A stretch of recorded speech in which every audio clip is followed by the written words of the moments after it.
Can you hear me? You I okay? can, yep, I can hear you well. Well, first things first, finally nice to meet you. It's nice to meet you too. It's great to finally speak to you. Yeah, it only took, what, 7 years? 6, 7 years? Not too long then.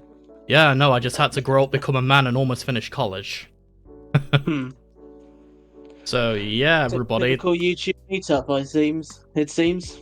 yeah, it is indeed. Anyway, well, at least we finally got there.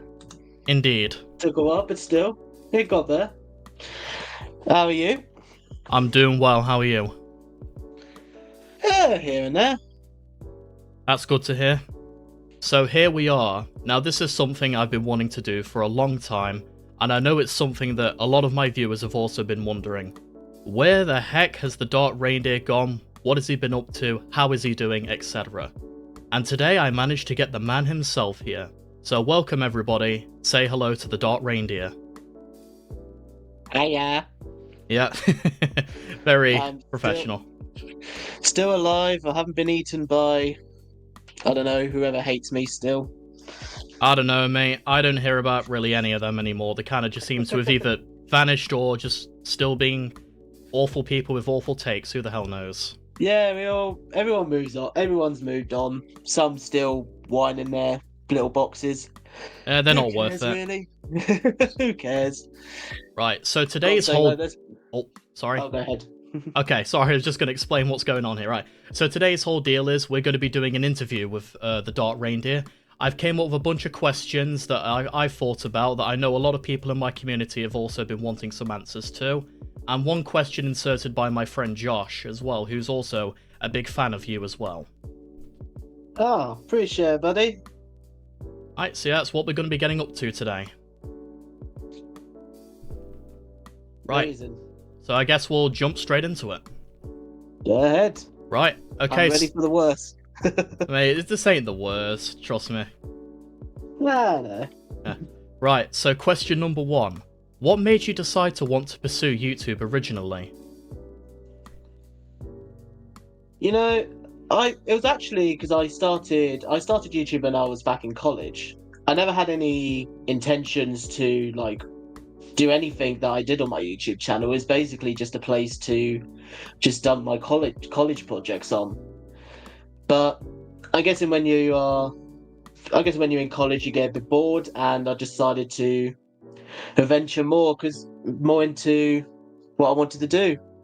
Because I'll say college days would be, I say college days were the days where you start to discover what you really want to do Oh yeah, or ain't what that the direction you want to truth? take. I'll I, go ahead. s- What are you saying? I said ain't that the truth? Hmm. And the Dark Reindeer channel was basically, I would say it was basically an experiment to see if I was to advance in YouTube, what I would want to do. But yeah, I basically started the channel just to dump a few of my, some of my cheap college projects on. Some remained, some disappeared. Some I basically laughed at during the last few days of my channel. But yeah, that was basically it. Just Wow, to so be it was cool. just something for fun, just for some things to do with college then? Yeah, it was just a place to just have fun, really. Wow, yours started off with a lot more positive pretenses than my channel. I basically started my channel because I had nothing to lose. Hmm. Yeah, I was at a very Well, low point when I first started my channel. yeah, I understand. I understand that. I mean, there's quite a few people who follow the same thing because they reach a point where it's like, you know, I've got nothing to lose. I'm just going to go for it, Yeah, and it's not a nice place to be in. But at the same time, sometimes the negatives can bring out some very positive outcomes. and that's exactly what happened with me as well. And plus, people like you and the Shadow Reader, you really helped me along, Your videos were there for me when things got dark, no pun intended. But yeah, it were good. I really appreciate that, mate. It's always nice to hear that, even if you like, what's the word I'm looking for? Even if you've made one person's day or made one person's happy, that's enough for me. That means a lot. Yep, and that's the kind of ideology I still keep with my channel today as well. It's weird because I usually make more people angry. Yeah. Right. Oh, it's good old days. Yep, good old days indeed. I still remember them. One of my good buddies, Optic, he actually made a small little compilation of some of your funny moments. Mainly you yelling at the Alpha and Omega characters just because they kept running and wouldn't do anything else. Oh yeah. The weird thing is that I remember those are my parody trailer reviews. Yep. Probably the videos where they were the most. They had no purpose in existing, but they were probably the more fun to make. Because I was an app. Is there any rules on swearing at all in this? Fuck no. Okay, good. Because I was an angry little fucker back then. People who watched me, they knew I was quite an angry little fucker. But I just sort of put that to good use. Like, who needs anger management classes when you can just take it out on cartoon wolves? I know, right? Very effective treatment. Right, so question number 2. We know that reindeers were, at least at the time, your favourite animal, but what are some of the other animals that you would have picked for your YouTube name besides reindeers? It would have been capybaras, because the channel was originally meant to be called The Demented Cappy, but I struggled a lot with trying to do the artwork for it, and I basically just got lazy and just thought, you know what, I'll just do like this dark reindeer thing. I also thought the dark reindeer name sort of fitted what the channel was meant to be, because it was meant to be originally a horror channel. That's true. It was because reindeers were your favourite animal and horror was your favourite genre, so you combined the two to make the dark reindeer. It made a lot more sense. Yeah, but it's a good name. I'm glad you picked it. Thank you. Of course, right. So question number 3. You're a rapper, but out of all the songs that you've rapped, could you give us a top 5 of your favourite ones that you've done? That's a good question, because I don't... Well, first of all, I tried to be a rapper. I'm not the best, so I tried to be. I think it was just something to do, just something that I did for fun. And I did do quite a bit of songs. I don't remember half of them, but there are, I think 4 in particular I do remember. That's fine, the top 4 works. Yep. And one of my most favourite ones I did was actually it was a comedy rap I did for Super Mario Odyssey.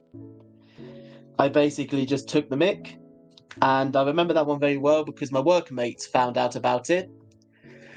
I was wondering what they were laughing at, and then they showed me the video, and I just looked at the first title and I was like, crap. Where did you find this? They found out. Where did you find this? The second one was a song called This Heart, which was basically about it was about rival friendships, like a friendship that broke apart because of rivalry between gangs and cliques and stuff. And it was probably one of the best songs I wrote because I'm all about writing. Like I love writing stories and stuff, and that's why I got into writing rap, because it was another way for me to explore, experiment with my writing. And I actually still have a copy of that video, This Heart. Oh. But I can't upload it. Oh, why not? Because I didn't make my own music. I used beats on YouTube that you could use for non-profit purposes. Copyright reasons. Yeah.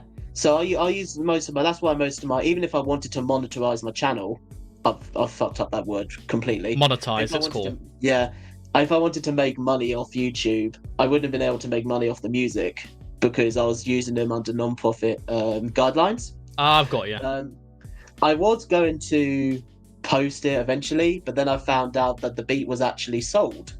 So even if I wanted to upload it, it would have been met with copyright claims or probably an email saying, "What are you doing?" Yeah, true, and you don't want to challenge the copyright gods. Trust me, I've been doing that all the time. Like when I uploaded my analysis video on Me, I spent 7 or 8 hours trying to battle copyright. It was a pain in the neck. I think the worst thing with copyright on YouTube as well is, I'm not sure what it's like now, but back when I did it, you had to, if someone made a random claim, let's say I did a dinosaur, I made a video saying this idiot was saying dinosaurs were all gay or whatever. If he put a claim in, and said that that's my copyright material, I'm going to take it down. If I wanted to fight back against that, I would have to give them my full name, all my personal information, which Damn. you don't really want to give to a random stranger. No, of course not. So I'm not sure if that's still like that now. Probably still is. I know the copyright system is still as screwed ever as it was. I think I have to as well, because tell you something really funny. During one of my Schedule 1 videos, I got 2 copyright strikes from 2 different people, and none of which had actually created the song that I was using. I don't know how that was allowed, but they did. Yeah, you can just literally. I can probably. It's so messed up that I can probably like go to like a Markiplier video, and then say, yeah, I'm Markiplier's brother, and there's a 50% chance they'll believe me. It's all like bots and stuff. Yeah, copyright system's fucked. Right. So question number 4 then. On the other side of the coin, what were some of your favourite horror stories that you've done? The best one I ever done, besides the Cough series I did, was Something Wrong with Yoshi. Or There's Something Wrong with Yoshi. I think I vaguely remember that one, but I hadn't seen it in quite some time. That was one of my favourites I wrote. Because I've actually considered rewriting it as well. Because I feel like I could do a lot better job, but that was one of the best stories I think I wrote on that channel. Yeah. I mean, I remember, because it's been like quite a lot. It's been quite a long time, so I only remember like half the stuff I made. But I made quite a few. Like when I first started, I did a few Paw Patrol creepypastas for a bit. Of course, I rewrote one of them, or remastered one of them. Yeah, honestly, they were pretty bad, but I'm glad that, because they were pretty bad for me. I mean, they weren't terrible, but they could have been a lot better. Yeah, I feel the same way when I look back at some of my old stories that I used to write. But that's how it all is. Like when you first start doing these stories, you're gonna have you're not gonna no one's gonna write like a story in one go, and it's gonna be like the best thing since Stephen King's It. Yeah, of course. Everybody's got to start somewhere. Not everybody's going to write a masterpiece every time. Yeah. Yeah, I think actually. Yeah. Oh, sorry. Oh. I think I think only one of your stories, besides the Cough, exists now, and that's the Shaun the Sheep one. Yeah, I don't think that was. I thought that was pretty good. Like it wasn't the best, but I thought it was not bad compared to the other stuff I was writing at the time. I thought that was pretty decent. Yeah, I found it on BitChute of all places when I was trying to find some media, some videos that still existed somewhere, and yeah, that was one of them I found. Yeah, I'm really surprised that was still on there, really. Because I knew that once I left, like, look, I only had 10,000 subscribers. That wasn't a big deal, but I knew that a couple of my videos would end up being archived if I ever disappeared.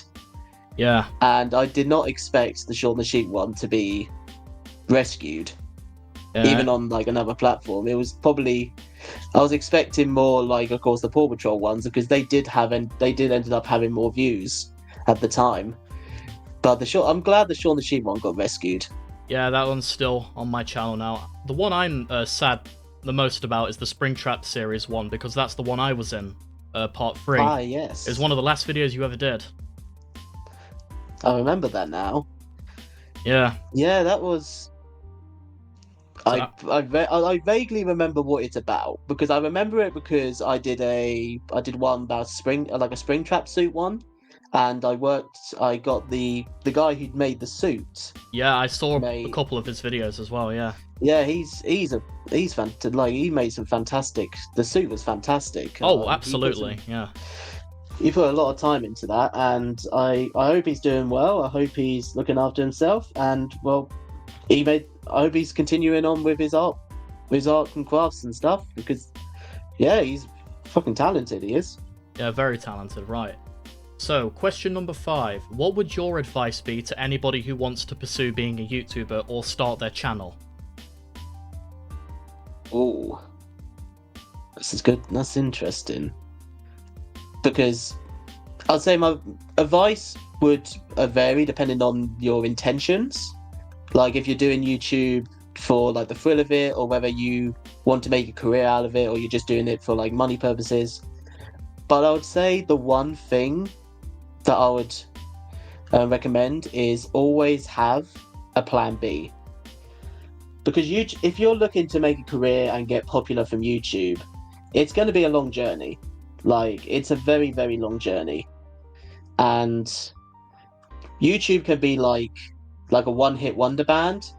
You can get popular for a short amount of time or a long time, and then suddenly everything could change. Like, they'll find like the next big thing, or they'll find like another channel, and it could be like stagnant for a while. So I would Yeah, say don't rely on YouTube. If you're going to make a career out of YouTube, don't rely on it to be your main source of income. Like, just don't do it for rely on it fun. to be.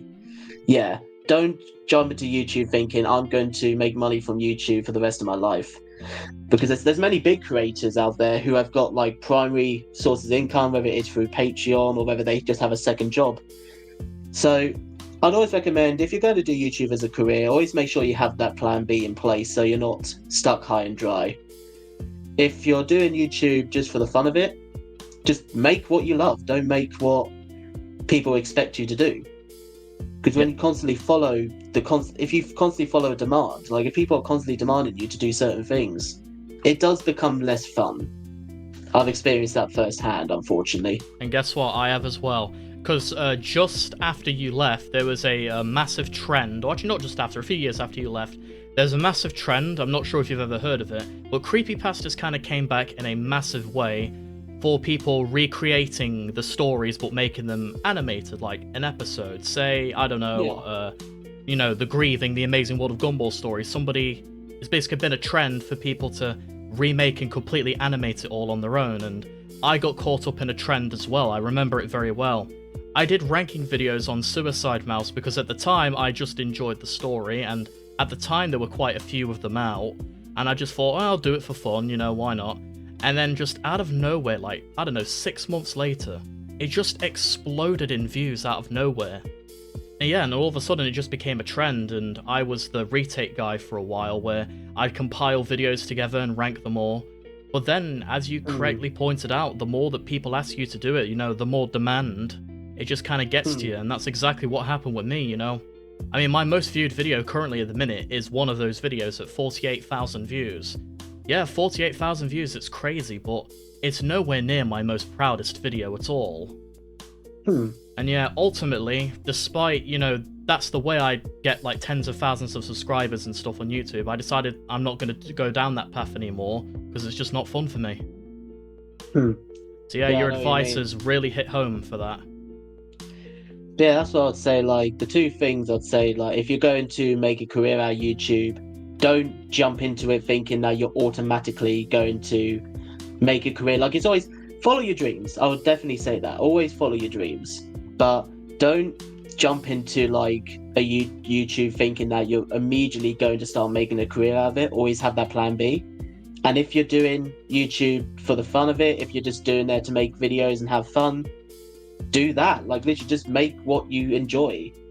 Don't make what you think people want to see. Look, people are always going to have that mindset. Like, when you make a certain video series, or you make a certain like video, let's say you do like gameplays, if you're constantly playing like Five Nights at Freddy's and you start to move into a different game and people are saying like, oh, I miss your Five Nights at Freddy's stuff, don't just jump back into it because you feel forced to. Just do what you enjoy, because the people who actually support you and the people who will genuinely enjoy your content, they don't give a shit. Like, they will continue to watch you no matter what game you play.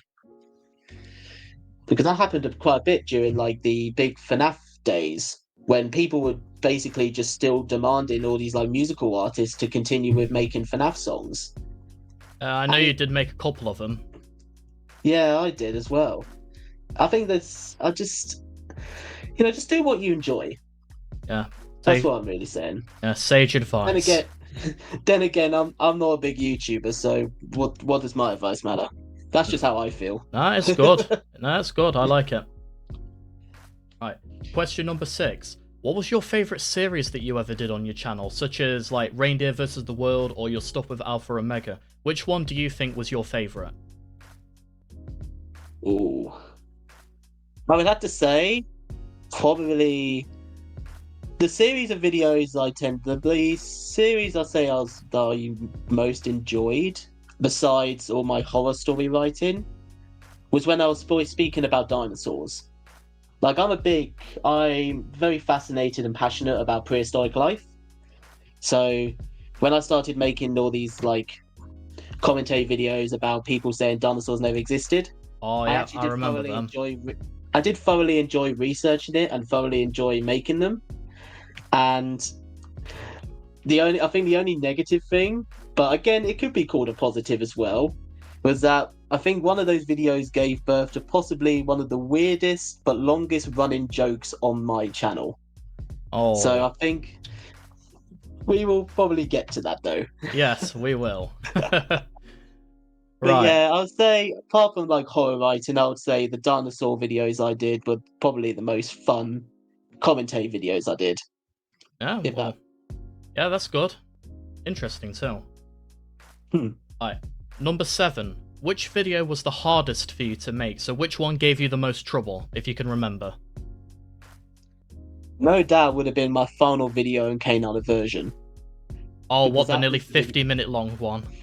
Yeah, that took the longest to make because I wanted it to be as perfect as I could make it.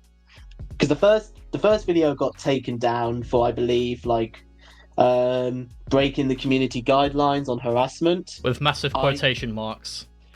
Yeah, I don't know whether that was from her herself or whether from one of her fans, but it's been a few. It's like been like 7 8 years now. So personally, I don't really care.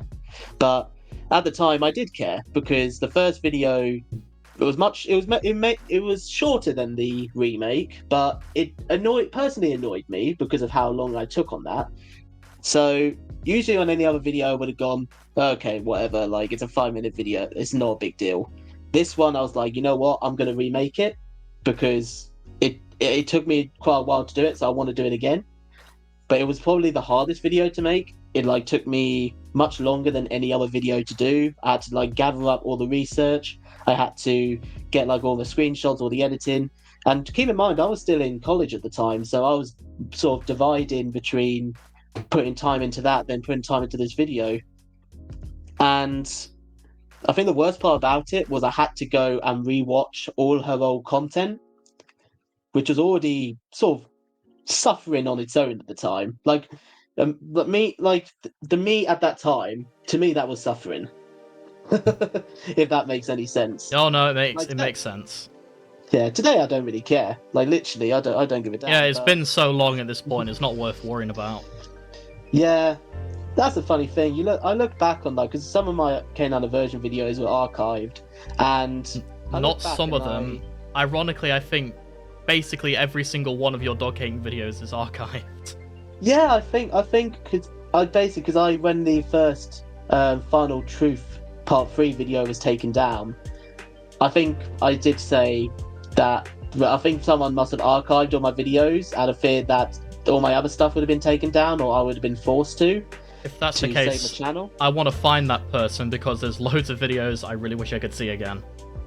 Yeah, I'm not sure if he archived everything I did because he would have uploaded it, but the channel's still there. All my old Ken version videos are there, and there was a time where I decided to go back and look at them because I just wanted to see what I was like. Like it'd been so long, I wanted to see. Yeah, reflect on And it. one thing I would say is that I made way too many.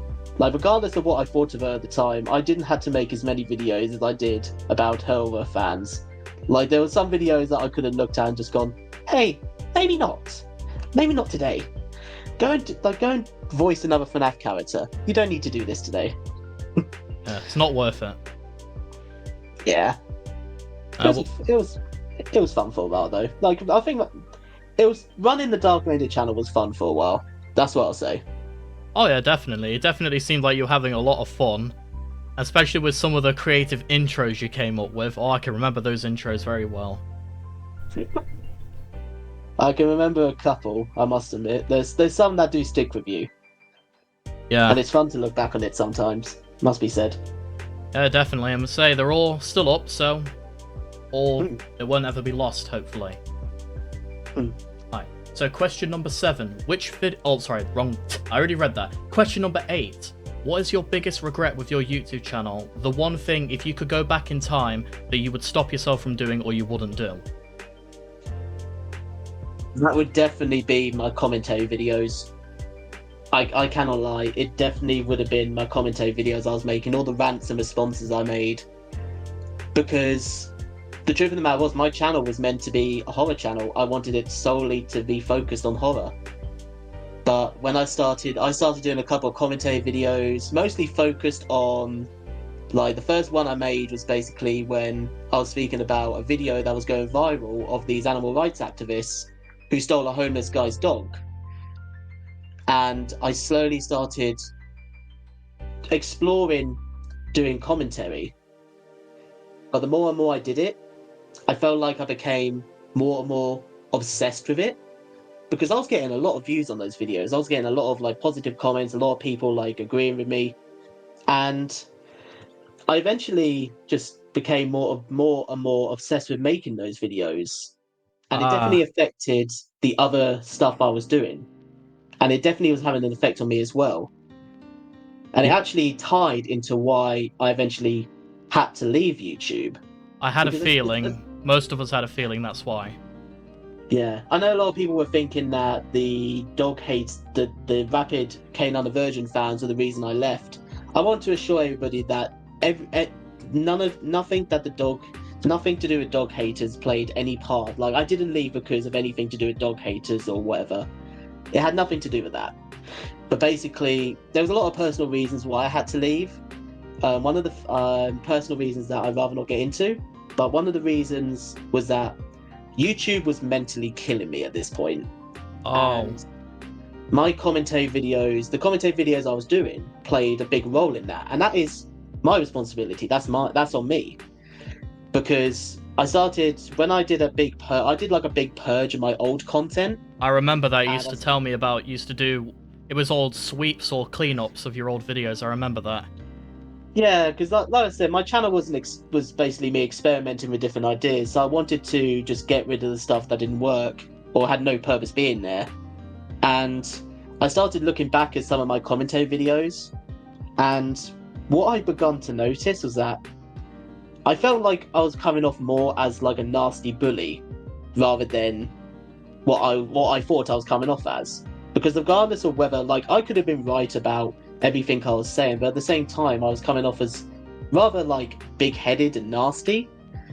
And I started also to break one of my big rules that I made when I started diving into commentary videos. And that was, if I do like a response video, regardless of the topic, don't go after small channels, like channels that like have 5, 10, even 100 subscribers and barely any views. Because I don't want to send, because I had some quite hot-headed people in my fan base too. I don't want to send them over there. Oh yeah, I remember that. That was And one of your big things. yeah, near the end, however, it was like I just stopped caring, because the last 3, there was a couple of response and reaction videos I did, and one of the channels only had 2 subscribers, and that was one of my biggest regrets. Like, I should have never covered, like, even if they were saying complete rubbish, I should have never gone targeted a channel that had just started. So I would say one of my biggest regrets is definitely getting too deep into making commentary videos. Like, I don't regret like all the videos I made. I made some pretty good ones that needed to be made. Like, one of the last commentary videos I did was towards a channel that was trying to promote some very disturbing and illegal activity. Those videos I don't have an issue with, because you were just basically just trying to expose degeneracy. Yeah. But And there were a couple of me, your dog oh hating yeah, videos that were good as well. I mainly remember the yeah. first one, or one of the first ones you did, of that guy who kicked a dog at a dog park. And I say that's Hmm. 100% worth covering, and I think you were 100% right in being angry at, as you were. Because not only was a guy kicking an innocent dog that did nothing wrong, there was also a scumbag on the internet who was defending him for doing it. Yeah, I don't actually regret the. I believe I won't say his name. I don't want to give him any popularity. We I know who mean, he is, but we're not saying who. yeah, yeah. But that's basically, I don't regret making the video about him, because that's something I do think I need to be addressed. But like when I was making like a, because when I was making like a video, when I was making a response video towards someone who had 2 subscribers saying that dinosaurs never existed, it wasn't really a big deal. So I think that if I had to say what my biggest regret was, I would say not doing commentary videos in general, but getting too deep and too like obsessive with it. It wasn't what you did. Yeah, it wasn't what you did, it's how you did it. Yeah, I was turning into quite a nasty individual in my eyes, and I didn't like what I was turning into. Well, it takes a lot of balls to come up and admit that you could have handled things in a better way, and, you know, all the respect to you. And it finally gives us in the audience a bit of a closure of why you left. To me, it seems like a combination of you striving away from what your channel was originally supposed to be, getting too deep into something that you originally started as just an experiment, then all of the toxicity combined with maybe some IRL things, all of that kind of came together, and it just put you into a mental health state where it was too much and you couldn't bother with it. Yeah, I just needed a break, whether that was like forever or just like a few years. I just needed to get away from it and kind of reflect. It wasn't like anyone's fault. It wasn't certainly my fan base. It wasn't certainly the people I decided to talk about, whether they were scumbags or not, or saying stupid things. It was my responsibility, so I wanted to just leave it there. And just, if I was going to go back to commentary, I'd had to have a rethink on how I did it. And I did that for a bit. I tried to. Like, there were a couple of commentary videos where I tried my new style, and I liked those ones better, but I just felt like I was reaching the end of the Dark Reindeer era anyway. So I felt like I just needed to just sort of cut ties with it. Yeah, but I understand. I will say, I don't regret making my channel. I don't regret it at all. I think you definitely learn from your pros and mistakes, and I definitely enjoyed what I did at the time. Like, I did enjoy YouTube videos until near the end when I started to not enjoy it. But I don't regret starting or making my channel. I just regret getting too deep into a certain topic's the wrong word, but certain style of video that honestly I wasn't really prepared for. That's fair, honestly. But yeah, no, thank you for letting us know and getting us some closure about something we've all been wondering for the past, 5 years now, I think? Yeah, I know. Because I just disappeared. And yeah, true. I know that was pretty hard for some people, because like I said, I'm a small channel, but there were some people who really did enjoy me and found closure in my videos. So I do apologize for the sudden deletion. It was just something that I had to do.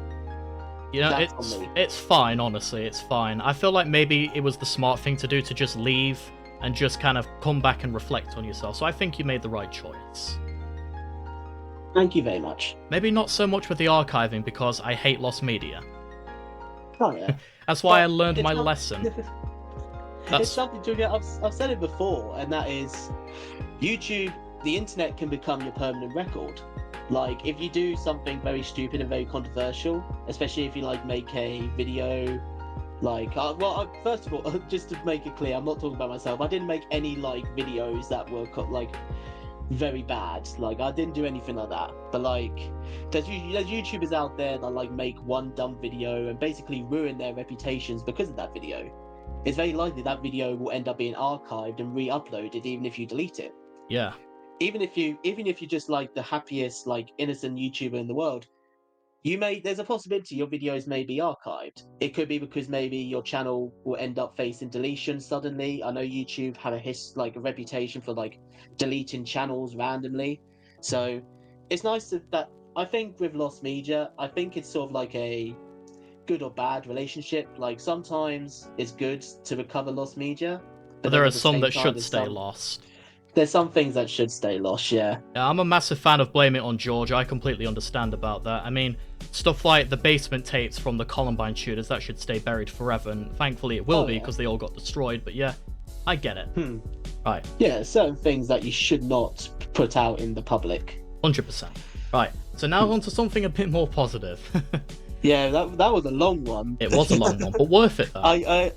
Yeah, it's good. It's good to get it off. But yeah, let's move on. Alright, question number 9. You've mentioned several times in your videos that you were a big Pokemon fan. It being mentioned in one of my favourite Reindeer vs. the World videos of you ranting at some of the Pokemon designs, and how some people thought that Pokemon was satanic because they had Houndoom in it. But my question is, what is your favourite generation of Pokemon, and what is your favourite Pokemon in general? Before I answer that question, I'll just say that I think the reason people were trying to claim that Houndoom was satanic was because they were jealous. I mean, Houndoom is probably the best dog Pokemon or any Pokemon to exist, and I will fight anyone who disagrees with that. But yeah, Yeah. yeah. I think I got yeah, my answer. Houndoom's like a god. Let's be honest. Yeah, definitely yeah, one of my favourite Gen 2 Pokemon. But amazingly, like, there's a lot of Pokemon I like in Gen 2, but I would have to say Gen 4 is actually my favourite. Because that was probably when I started really diving into, like, the Pokemon games. Because my favourite Pokemon games of all time are, like, Pokemon Diamond, Pokemon Pearl, Pokemon Platinum. Yep, I mean, Pokemon Pearl's the first game I ever remember playing. And it's amazing because, like, well, with Platinum especially, like, I still got my original copy when I was like donkeys years ago. Like, I never got rid of it. It's like my favorite game of all time. Yeah, I've still got my copy of Pokemon Pearl as well. It's good to keep it because, like, well, over here, like, a copy of Pokemon Pearl's like almost 50 quid now, secondhand. And Platinum's even higher, especially if you got like the manual still. You're looking at like almost £100. Don't get me started on Heart Gold and Soul Silver, especially if you have that little little thing that went with it. I think my brother actually has that. The Poke Walker. That's it. Yeah, I see. Well, I'm not sure. I know some of your viewers are probably American, but over here in England, we have you have GameStop, we have CX. But if you're looking to get like Soul Silver, Heart Gold now with the box and the Poke Walker, you're looking at like a second-hand phone prices. Yeah, they're pretty mental. Yeah, but people will buy them. Like, they're so collectible now. People will buy them. It is true, honestly. I mean, people were willing to buy the Illustrator and don't even ask how much that costs. Oh, I don't even want to know. Like, it shocks me sometimes. Yeah, it's ridiculous. So, Houndoom is your favourite? I say Houndoom. Octillery is my favourite Pokemon. I say Houndoom is what is up there in the top 10. But I'd say Gen 4 in general is the best. Like, the Sinnoh region is the best for me. Because most of my favourite Pokemon are from that region. Octillery is a choice I never would have guessed. But, I mean, you have a profile picture raised by a squid, so maybe. Yeah, it has to be. Like, I just decided that if I'm going to use this again, not just get a random Pokemon you like, and Octillery will do the trick. Fair enough. That's good. Alright, question 10. What is your favourite video game series? Hands down, Resident Evil. Should have saw that coming. It's gotta be. Oh, did you hear recently? We got a Resident Evil 9 on the way. I just hope that if they do make a 9, it sticks, because I like the more suspenseful, like, sort of survivalist side of Resident Evil. So, like, Biohazard and... To be fair, Resident Evil 4 is one of my favourites, but, like, Biohazard and Village, I like that style better. Yeah, my brother agrees. He says Resident Evil really came back with 7 and 8. Yeah, I think it just works. I think it just works better. Because the first one is fantastic. The first one will always be a classic. But the more and more they turned it into a shooter, I think the more it just started to go downhill. Yeah, my brother did say around, was it 6 or 5, that it kind of lost the charm a little. But hey, it's Resident Evil gave us probably one of the most irritating but yet scariest monsters, those regenerators. They are absolutely horrible and a nightmare to kill, and frankly, it drives me nuts every time I meet one. Oh yeah, fair enough. So that's when they got those, because they You got the regenerators, then you got the Iron. I think they're called Iron Maidens, which are like the ones with spikes and needles. That's just like throw your controller out the window and just go touch grass, Ty, because you've. Goodness me. I can't continue anymore. It's fine, don't worry. But yeah, I should have known considering you stopped by my old Resident Evil streams. I remember those. Yeah, I love those. Right, now this is a question I've been wondering, number 11. Have you ever watched anime before? And if so, what are your thoughts on them? Do you even have a favourite one? I've never actually. Well, I've watched a couple of like anime, but it's not really my thing. Mostly because I've never really understood it. It's kind of confusing for me. No criticism towards anime, of course. It's just something I've never really been able to get on board on. Like, because one of my old college mates, he was a massive fan, and he would show me, I think, One Piece, is it? Yes, that's right. Yeah, One Piece. Yeah. And bad start. Terrible start. Yeah. I tried to get on board with it, but I think it just was too fast paced for me. I just got to the end of most of them. I was like, what on earth just happened?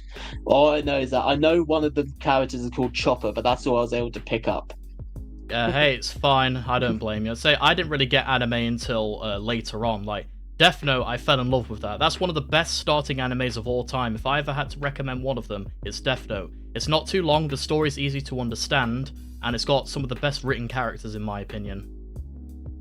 Yeah, I know what you mean.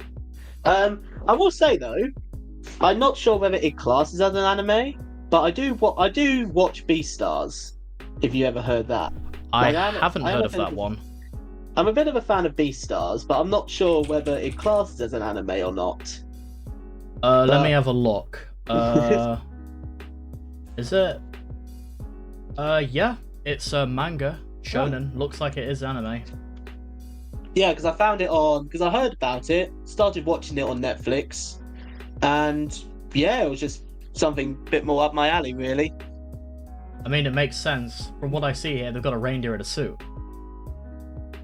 Yeah. Funny enough, that's not even my favourite character. That's just me. Fair enough. Like, why call yourself the Dark Reindeer, but don't like the deer? Yeah, that's funny. Alright, question number 12.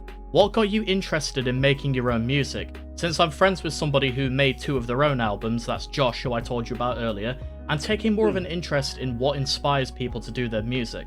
So what got you interested in making music?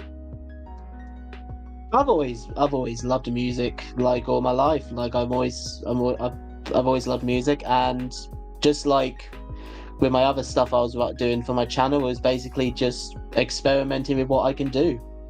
Like I never jumped into YouTube thinking like, oh, I'm going to do a rap channel, I'm going to do raps and songs. I just wanted to see if it was what it was like. And the fact is, I never used any auto-tune. It was all done through my video editing software. And I don't say that as a boast, of course, because some of my songs came out terrible. But I just wanted to sort of experiment with what I can do, because I like to just write like remixes. Like when I was younger, I would take like a song and I'll write a remix of it and just see what it comes out as. And yes, that is my dog sneezing in the background. That's no worries. I'm not sure if it even picked up or not. But yeah, it was basically just just an experiment, really. Oh, well. Experimenting with it. Yeah, that's cool. Right. Question 13. Since you were well known for writing some creepypasta / horror stories, such as There's Something Wrong with Marshall or the One Night at Flumpty's series, do you have any advice for anybody who wants to write a creepypasta themselves? Even though I'm now retired from creepypastas, I know there's quite a lot of people in my audience still who want to start writing creepypastas or have written a few themselves. So what are some of the advice that you would give them? I completely forgot I wrote a One Night at Flumpty's story. I completely forgot about that. Yeah, I remember that definitely brings me back. But yeah, I would say, well, one of the things I would definitely say is don't overload it with like unnecessary like graphic scenes or like cheap scares and stuff. Like sometimes even the most simplest of fears and scares are the most effective. because you get many like stories now, people repeating the same overused cliches and ideas like hyper realistic, like blood and imagery, and the whole like, oh, I don't know, I went to take a dump and I found a tape next to the toilet. I watched it and everyone dies in like Rick and Morty. It's all the same rubbish at this point. Oh yeah, don't I know it? So I'd say just don't like fall into like, if you're going to do creepypastas, don't fall into those overused cliches and factors. Like just try and keep things simple. Try and use like something that, like, use your own fears. Sometimes looking into your own fears and using them in your own writing can become really helpful. Yep. Because sometimes even the most simplest of things, like there's so many people like have phobias of spiders. So like sometimes even the simple story about like a giant spider or something like that can be the most effective. Yeah, I'd say that really hits close to home, because the first ever creepypasta that I wrote that was finished all the way through was actually based on my fears of people.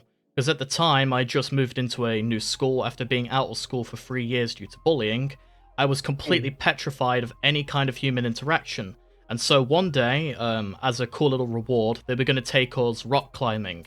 And I said no, because at the time I was terrified of like a million different things that could go wrong. Instead, they allowed me to stay at school and just, do things on the computer. And so I just decided, I see a lot of people like you or the Shadow Reader writing, why don't I try writing my fear down, but actually make it into a story? And that's what I did, and that's how you got Terror During Rock Climbing. Like one of the story I've and that's the thing, is like those stories can really hit close to home. They can work, they can be the most effective, because let's be honest, you don't need to like have a story where it's like, oh, like everyone's like dying, there's like hyperlistic blood everywhere. Like people get kind of bored of that sort of stuff quite quickly. Sometimes just using your own fears and expanding it with like creative writing can hit home the most. Like one of the best stories I wrote was it was actually a sort of interactive cover story, and it was based around like the infamous footage of that man running through the Paris catacombs. Oh yeah, I remember that. What I did something very different. I did it as a sort of like interactive story, because I wanted to sort of like make the person listening feel like they're there. And sometimes just keeping it simple, like these are just like simple examples, like heart racing, like hearing like voices in your head. Sometimes they can be the most effective, because let's be honest, if you're running through the catacombs and you feel like you're slowly going mad, they can sort of hit home with you the most. So sometimes less is more. Yeah, I would say that. Good advice. That's all right. Sometimes I try to say like the most things like that, but it comes out just a ramble. So hopefully people understand what I'm saying. Nah, I got most of it, so I think they should as well. Alright, question 14. Now, this is another one I've been wondering since I first started watching you, and I think you may have already answered, but I'm still going to ask anyway. What's the deal with Thunderlane? It was a running gag on your channel. It has to be asked. It was a running gag on your channel, but where did it come from? That's it. Interview end. We're all done. Sorry. But now, you know what? Let's talk about that, because I feel like I owe an explanation. Yeah. Believe it or not, it actually appeared, like I said earlier, well, hinted at earlier, it appeared in a dinosaur. I think it appeared in the dinosaur hoax video, or actually, it could have appeared. I could be completely wrong, because again, it was quite a long time ago. But it either appeared in a video where I was debunking this guy who was saying that dinosaurs never existed, or it appeared in another commentary video I did, where some greasy-haired brony was basically saying that, oh, like, getting off on ponies should be considered an art form. What? Very. Yeah, it was a video that was sent to me. It was a very, very old video, but he was basically saying that like clopping is an art form. Good God. Yeah.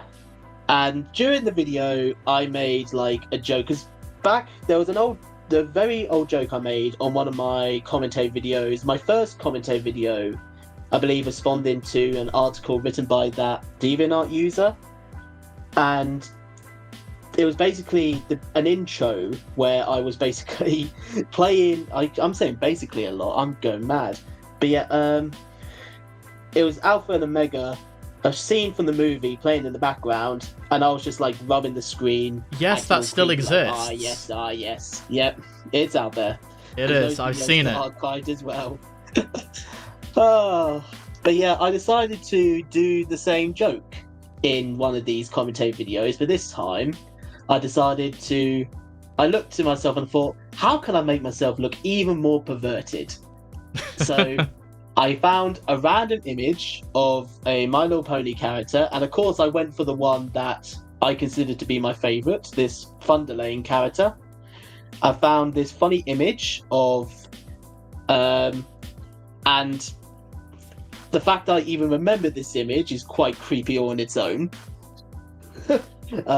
It was him and another character, I believe, called Sorrent. Basically, Sorrent was just like playing with a restrained Thunderlane, and I decided to do the same joke, like rubbing the screen, acting creepy. And it was never meant to be an ongoing joke. That was literally. It was always meant to be a one-off. Yeah. It was. I want to make it clear. I have no interest or anything like that with any My Little Pony characters. Or reindeers. Dark Truth about dogs. Yeah, I remember that video. Or reindeers.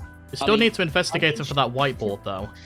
Yeah. I mean, sure, Brave Burn is sexy, but that's beside the point. Yeah, of course. I don't have any interest in ponies. Just need to make that clear.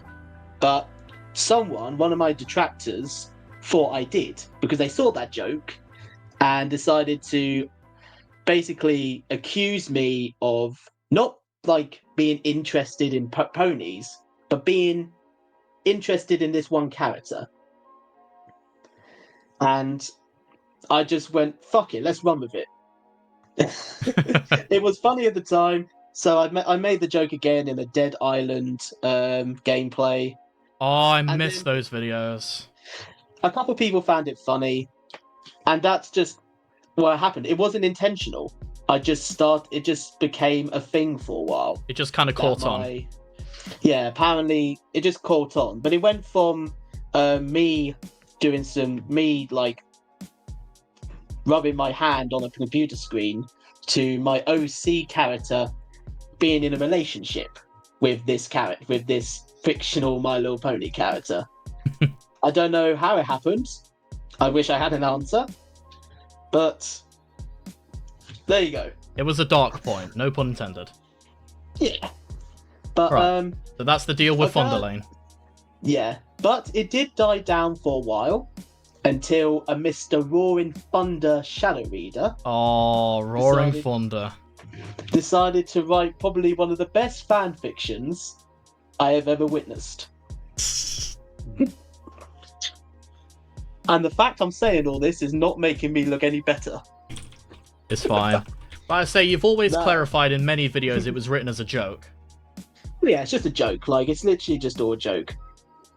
But I didn't expect it to be an ongoing joke, to be honest, because like to sum it all up, I made a joke. Someone took it a bit too seriously, and I just went with it. Like, you know what? Dark Reindeer, OC, you're now in a relationship with a horse. Don't question it. I don't care. There you go. Let's just make it happen. Yeah, why not? It could have been. What's the worst that can happen, right? Yeah, 5 minutes later, Roaring Thunder.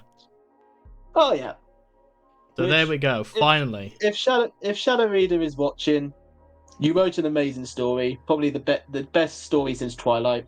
Yeah, he probably will be, because this is going to be a massive deal. Oh god. It's fine. Like I say. Oh yeah, no, I'm not ashamed. Like I say, everybody knows it's a joke. It's nothing to take seriously. Yeah, we all know it's a joke. It's just weird to look. It's always funny to look back on it though, because I made, out of all the things to catch on, it was literally just my interest in a fictional character, which wasn't even real. Yeah. But hey, it was fun while it lasted. Yep, so there you go. From the man himself, the mystery of Thunderlane has finally been explained. Now you can stop asking. Yep. The fact that people are asking is quite funny. Alright, now question number 15. Now this, besides the last question, is the one that people have been asking for the most. This is the one that a lot of my audience has been wanting to answer. Yeah, wow, real creative, me writing this down. I'm reading from a script. Is the cough still in the works? And do you have some sort of ending plan for it? And unfortunately, we're currently missing the final episode, episode 5, so that's Lost Media. But do you know where the series' future will go? Does it even have a future? Unfortunately not, because looking back at it, it wasn't even meant to exist. I basically wrote I finished, I think it was Project Passage, was it? Yes. It's been a while. Yeah, Project Passage was the last one I did. And there was an ending which was meant to be the original ending, because I couldn't fit it into the story.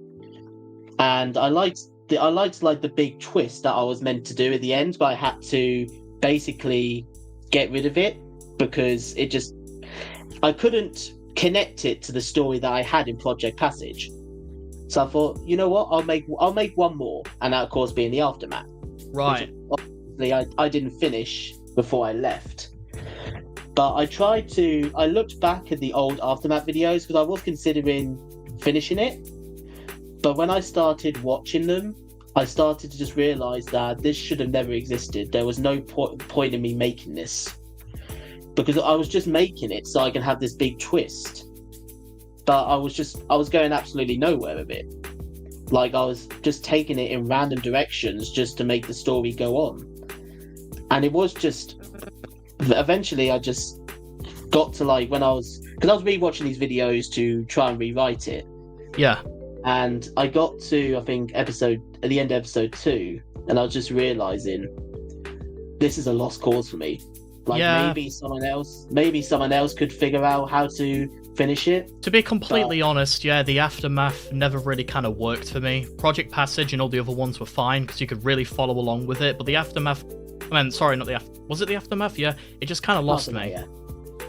Yeah, that's the problem. I only wrote it so I can have this big twist, which I'm happy... If you want to hear it, I'm happy to tell you what the big twist is. Sure. What's the big twist? Well, from what I remember, because of course I made Flurry Heart the source of the infection. Yeah, she got the infection from a bunch of people, like in a tribe, or that's how it was hinted at in the story. Yeah, Pony Tribe.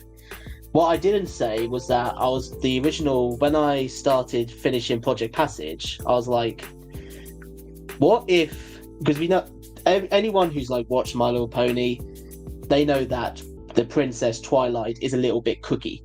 She's a little bit mental when she gets a bit stressed or whatever. Oh, yeah? She goes a bit psycho. Mm-hmm. And she became, like, obsessed with this pony tribe who had this, like, infection but weren't sick. So she infected the baby. Oh. To basically study. But it didn't go her way because obviously it caused the outbreak. And she's now trying to use, like, any immune individuals to not just end the infection, but bring her friends back. Right, because, yeah. I was going to have a scene where I was going to bring back characters that have already been killed. Interesting. But I couldn't make it work. Because while I could have made the twist work, I couldn't make the story work in general. And I wasn't going to risk having a bad story just so I could have this twist. There wasn't any point. Especially when I pretty much used up most of like the main characters anyway, so I had no direction. The main question everybody asked me though was, what about the main 6? You know, the 4 that were alive, because if you know, 2 of them have to die because one Fluttershy died, but then there was another one who coughed. Now my headcanon is it was Pinkie Pie who coughed, because she didn't say a word during the original story, which is completely unlike her. So in my headcanon, it was Fluttershy and Pinky who died, and then the other four are just MIA. I actually saw those theories, and I wanted to run with something different. I was actually going to say it was Applejack. Oh, like the episode 2 then. Yeah, because I wanted this whole big thing because, like I said, when I was doing these stories, I was having to watch the show, I was researching them, because I wasn't just going to dive into it not knowing anything about what I was talking about. I wanted to at least have some background on the characters I was going to be using. So I did have to watch the show, and I believe because she has something to do with honesty, I wanted to make her the liar, really. Ah, ironic. Yeah, but basically, I was going to keep. They were meant to make an appearance in Aftermath, but not all of them, because I wanted some of them to be like. Because I think from what I remember, I had like a mutant monster wandering around the labs. That was actually meant to be Pinkie Pie. Oh, interesting. Because, like I said, Twilight's a mad cow. So. And she would sacrifice one of her friends to try and fix it. Yeah, in the name of protecting, like, saving the kingdom. So I thought I would run with that, but unfortunately I couldn't make the story work. You write yourself into a corner. Yeah, I just couldn't make it work. And So, I didn't want to waste anyone's time, so I just decided just to leave it as it is. If anyone wants to continue it, go ahead. You'll do a lot better job than me. Which brings me on to my next question now. Do you think we should consider the Aftermath to be canon or non-canon? I would say non-canon if you want to look at it. That's exactly the answer I wanted to hear, because now that you've told me all about this, maybe I could come up with something. Like, it's not meant. Like I said, it wasn't meant to exist. So, yeah, if you want to do something with it, go ahead. I say, as you know, I'm working on Breaking News The Cough, and that's actually almost complete. We have almost all the art we need, because every single new image now, except for the transitions, is going to be completely drawn. Like, everything is going to be original. It's going to look brilliant. Wait to see it. Yeah. I can't wait. It's going to be good. It's been so long since I've been so long, so I'll be good to see how it ends. Because I will say one thing. It's that just a bit off topic, but I saw I remember you archived all the Cough stories and re-uploaded them. I did, yes. To see like how many views you got on the first one really shocked me, because I never expected for this series to get I never expected the first 3 series of the Cough I did to get as popular as they did. I really didn't, because again it was another writing experiment, and it's probably one I'm very proud of. Because it got me back into writing. It got me back into that passion for writing. I just think the prequel part 1 was just, I don't know, just very special, honestly. Just the way you did it, how natural you made the character sound, the assistant who was recording everything, the visuals, it was just great. I loved it. And yeah, it's sitting at 35,000 views with 500 plus likes on it right now. It's crazy. Yeah, I know what you mean. Okay, so there you go, everybody. We heard it from the man himself. The Cough, as we know it, currently is stuck in limbo. The Aftermath series we can now officially call non-canon, and which means that a true ending for the series is up in the air, which I might get to at some point. Right. So now, question number 16. If you hadn't quit YouTube, what were some of the ideas/plans that you were going to do at some point? So, I don't know, maybe a series, maybe a video you were really wanting to do, but inevitably you couldn't do them in time before you had to leave. Well, around this time I was considering doing a massive purge of my videos and restarting. But before that, I remember I had 2 video ideas in mind. One was a Reindeer versus the World episode. This time I was going to be focusing on the game Reparty.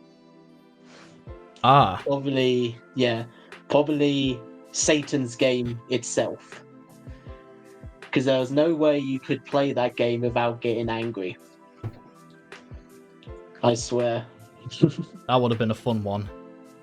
It's a good game. It's a good game to play with mates, unless you have very like bitter friendships, and you may end up killing each other in real life. Goodness me. That's how angry the game would make you. Because like one of you will like roll the dice, get a 6. One of you will roll a 1, and then suddenly the Wii remote is basically a new limb. Goodness me. It reminds me of Monopoly.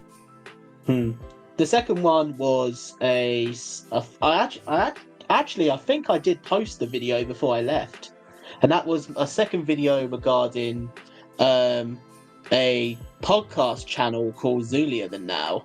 Not sure. Yes, you did. Yes. I remember that, Zulia.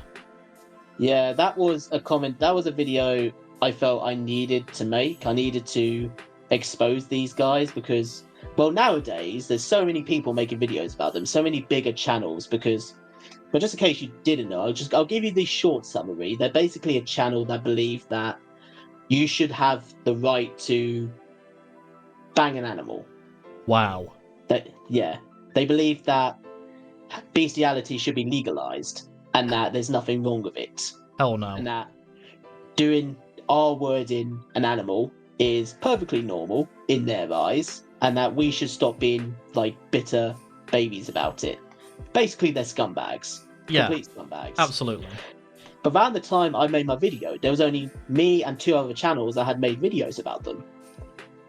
So I felt like maybe I should give this more exposure, because we weren't like talking about like some like religious nut job saying that, I don't know, eating birthday cake is like French kissing the devil. They were speaking about 2 individuals who believe that you should be able to do the unspeakable to your pets. Yeah, which is horrible. Downright disturbing. Yeah, downright disturbing. So I'm glad to see that channel is getting more exposure. And when I mean more exposure, I mean people talking about how disgusting and disturbing they are. Which is good. Alright, so those were some of the ideas then you had before you were going to leave. Oh yeah. Yeah, cool. Alright, question 17 then. Now this is one I've always wondered. How did you come up with the Cough series? The story isn't as famous / out there as some others like Cupcakes or Rainbow Factory. I'm wondering, what is it about the Cough specifically that got you to write something about it? What was it about that one story? I always liked the mystery behind it. That's the thing, because like all the famous like MLP creepypastas back then, they weren't bad, but they were simple, like friends killing each other for cupcakes, or I don't know, all that sort of stuff. The Cough stood out as something different because of the mystery behind it. Like, it didn't reveal a lot about what was going on. You knew that there was some type of like infection going around. You knew that it was dangerous, and you knew that the only symptom was the cough. But the mystery behind it, like the lack of detail, was actually, I believe, one of its biggest strong points, because it leaves the reader and the viewer like questioning what's going on. And I thought, you know what? What if I give like some kind of backstory? Like, maybe not go into too deep, but maybe give a backstory into how this all happened. Because I was still experimenting with my writing. And I thought, I want to try and give this really amazing story some type of backstory. So that's where the prequels came in. Yeah. I wanted to see what I could do. And again, I'm very proud of how it came out. Like, not the aftermath. The aftermath was a complete flop. Yeah, again, we could ignore the aftermath.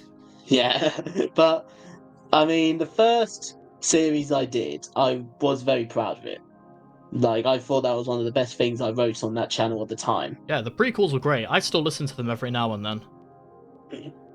So I must admit, I was very inspired, because I was when I was writing it, I was watching a movie called The Bay, which has to be one of my favourite horror movies of all time.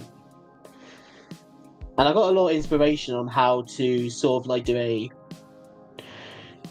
because I wrote it like pre-recordings that were found. So I did get some inspiration from that, along with like, I tried to do it in a sort of like Dead Island style, where you like find those recordings and it tells you bits of the story of that character. Yeah, I got you. And I just found it. I just wanted to. I felt like it needed a backstory. Whether it actually needed it or not, I don't know. Probably didn't. But I think it turned out great, honestly. And yeah, honestly, I thought your biggest inspiration was quarantine. The reason why I say that is because, correct me if I'm wrong, I'm not sure if you even remember, some of the footage you used that was kind of blurred out, just for the text to appear before the actual thing, it was footage from quarantine, or was it Rec? It was one of the two. I think it was Rec, because I've seen both of them, and I prefer the Spanish version than Same, the 100%. English version.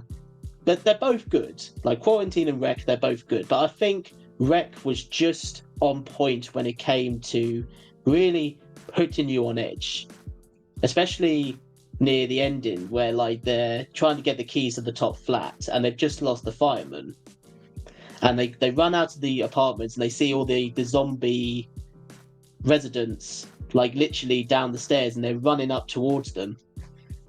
I think that was definitely one of the scariest scenes in it. Oh, 100%. Rec is definitely one of the scariest horror films I've ever seen. I mean, Quarantine did the same thing, but I just didn't think it hit the same level as Rec. I think they hit it on a much better scale. Yeah, I can see it. I think, like, to be fair, I'm a big fan of like Japanese horror movies, but Rec was definitely up there. Yeah, I got you. Right. And finally, we're coming to the end of this, so we're on the final question. And now this is the one that everybody wants to know. Is there any possibility in the future, in any form you may be, is there any possibility of you coming to YouTube, like coming back to YouTube in some form, be it the Dark Reindeer or be it anything else, is there any possibility that you will make a video on YouTube again? There's nothing confirmed. Like, I don't want to say, like, yes, definitely I'll come back, because I genuinely don't know at this point.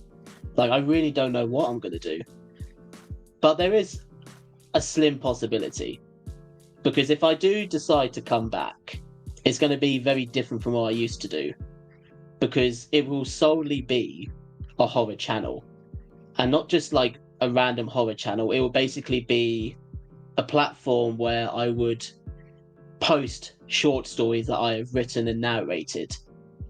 Like, I won't be as hands-on as I was with my old channel, but I do like the idea of still having somewhere where I can post my short stories, because I'm still writing to this day. And I think a lot of people in my audience would like to see some of those stories, and honestly, I don't think they would mind if you come back and do something completely different. They just want to see you again.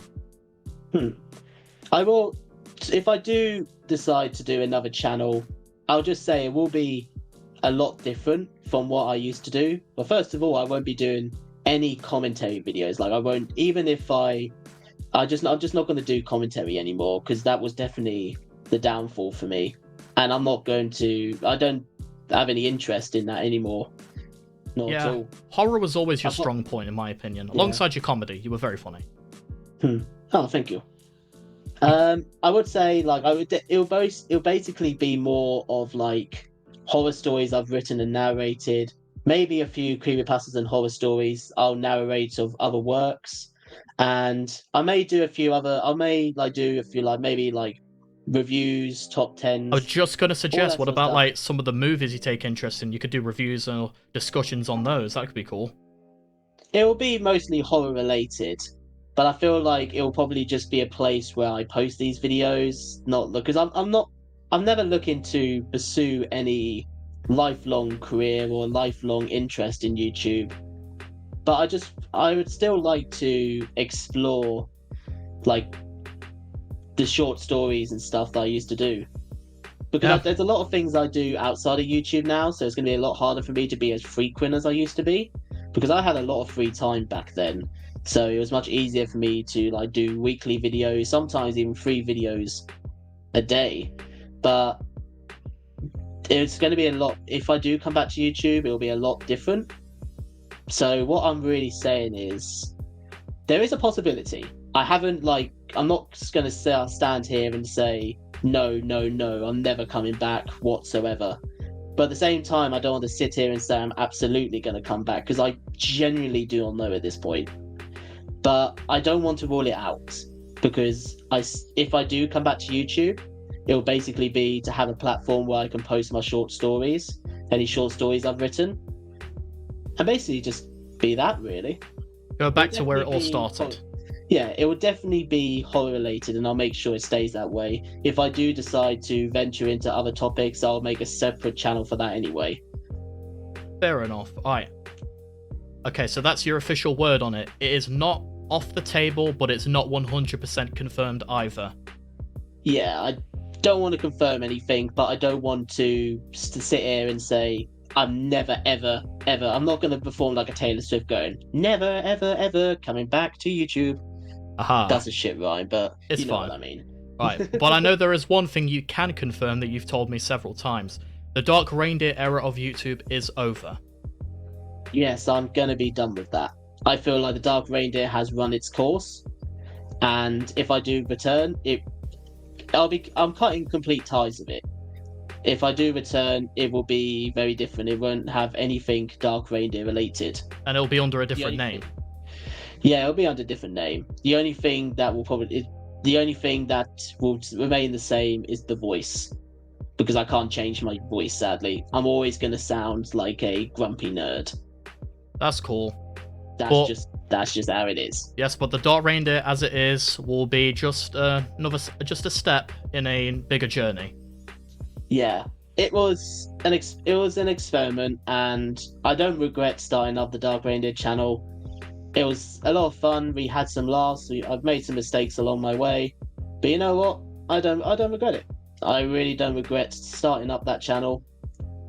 And yeah. It'll be a new era if I do come back. We'll probably still call you the Dark Reindeer if you do ever decide on a different name. We'll call you that, but until then, that's what I'll have to call you. Of course. Yeah, that's fine. It's better than being called the C word every day. That's cool. Alright, so yeah, that brings us to the end of the interview. I'd like to say thank you very much for agreeing to come on. And I know a lot of people have been wanting to hear some answers, some insights into what running the Dark Reindeer channel was like for you. Any future plans you may have, other random tidbits here and there. And overall, I think we're all extremely appreciative of you agreeing to do this. So thank you very much. No worries. I appreciate you having me. It's great to finally, be back to the internet for a bit. Sigh of relief, really. Yeah. And it was fun to do it. I appreciate you having me on, and thank you very much. I say you're always welcome round here, mate. No worries. I appreciate it. Right, so yep, this was the interview. I hope you all enjoyed. Be sure to like, comment, and subscribe if you enjoyed. And yeah, thank you, Dark Reindeer. No worries. Hope you guys have a great day. Yep. Alright, take care, my disciples.